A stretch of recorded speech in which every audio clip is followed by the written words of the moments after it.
দিন আছিল 30 জানুৱাৰী 1948 চন। 78 বয়সীয়া মহাত্মা গান্ধীক নাথুৰাম গডছে নামৰ এজন ব্যক্তিয়ে গুলীয়াই হত্যা কৰে। নমস্কাৰ বন্ধুসকল, মই ৰিমিছ লাকৰা। নাথুৰাম গডছে ভাৰতৰ ইতিহাসৰ এটি বিতৰ্কিত নাম। আজি মই তেওঁৰ বিষয়ে চমুকৈ ক'বলৈ গৈছোঁ। নাথুৰাম গডছেনো কোন আৰু তেওঁ কিয় মহাত্মা গান্ধীক হত্যা কৰিলে? জানো আহা। ৰামচন্দ্ৰ বিনায়ক গডছে তেওঁৰ সম্পূৰ্ণ নাম আছিল। 1910 চনৰ 19 মে'ত মহাৰাষ্ট্ৰৰ এটি ব্ৰাহ্মণ পৰিয়ালত তেওঁৰ জন্ম হৈছিল। তেওঁৰ দেউতাক বিনায়ক গডছে ডাকঘৰত চাকৰি কৰিছিল। নাথুৰাম গডছে আগত যিমান ল'ৰা জন্ম হৈছিল সেইবিলাক ল'ৰাৰ মৃত্যু হৈছিল। কিন্তু এটা কথা, ছোৱালীবিলাক জীৱিত আছিল। গতিকে নাথুৰাম মা দেউতাকে ভাবিছিল যে তেওঁলোকৰ পৰিয়ালত জন্ম লোৱা ল'ৰাবিলাকৰ কিবা শ্ৰপ লাগিছে বুলি ভাবিছিল। গতিকে নাথুৰাম সৰুৰে পৰা ছোৱালীৰ নিচিনা দেখৰেখ কৰা হৈছিল আৰু নাথুৰামক ছোৱালীৰ নিচিনা তেওঁৰ নাকত ফুটা কৰা হৈছিল আৰু নাকফুলি পিন্ধোৱা হৈছিল। কিন্তু তেওঁৰ আচল নাম ৰামচন্দ্ৰ বিনায়ক গডছে আছিল। গতিকে নাকত নাট অৰ্থাৎ নাকফুলি লগোৱাৰ কাৰণে তেওঁৰ নাম নাথুৰাম গডছে হ'ল। তেওঁৰ শিক্ষা চাবলৈ গ'লে তেওঁ মেট্ৰিক দিছিল, কিন্তু তেওঁ মেট্ৰিক পৰীক্ষাত উত্তীৰ্ণ হোৱা নাছিল। কেৱল ক্লাছ 10 লৈকেহে পঢ়িলে। 1932 চনত তেওঁ ৰাষ্ট্ৰীয় স্বয়ংসেৱক সংঘ অৰ্থাৎ RSS আৰু হিন্দু মহাসভাৰ সৈতে জড়িত হয়। গডছে এজন হিন্দু জাতীয়বাদী নেতা আছিল আৰু তেওঁ অখণ্ড ভাৰতৰ সমৰ্থক আছিল আৰু গডছেৰ চিন্তাধাৰা হিন্দু নেশ্যন অৰ্থাৎ হিন্দু ৰাষ্ট্ৰ গঢ়াৰ।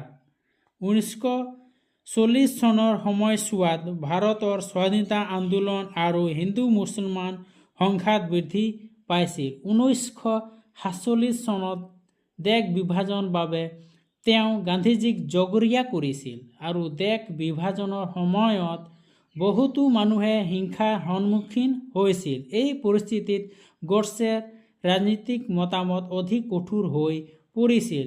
গডছেৰ বিশ্বাস আছিল মহাত্মা গান্ধীয়ে হিন্দু আৰু মুছলমানৰ মাজত শান্তি স্থাপন কৰিবলৈ যি নীতি গ্ৰহণ কৰিছিল সেয়া হিন্দু সমাজৰ বাবে ক্ষতিকাৰক বুলি তেওঁ ভাবিছিল। য'ত মহাত্মা গান্ধীৰ চিন্তাধাৰা ছেকুলাৰ ডেম'ক্ৰেচি আছিল আৰু গডছেৰ চিন্তাধাৰা হিন্দু নেশ্যন অৰ্থাৎ হিন্দু ৰাষ্ট্ৰ গঠনৰ চিন্তাধাৰা আছিল।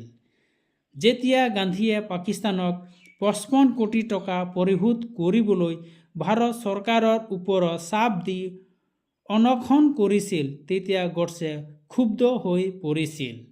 নাথুৰাম গডছে মহাত্মা গান্ধীক হত্যা কৰিবৰ বাবে 1 বছৰ আগৰ পৰা চেষ্টা চলাই আছিল, কিন্তু বিফল হৈছিল।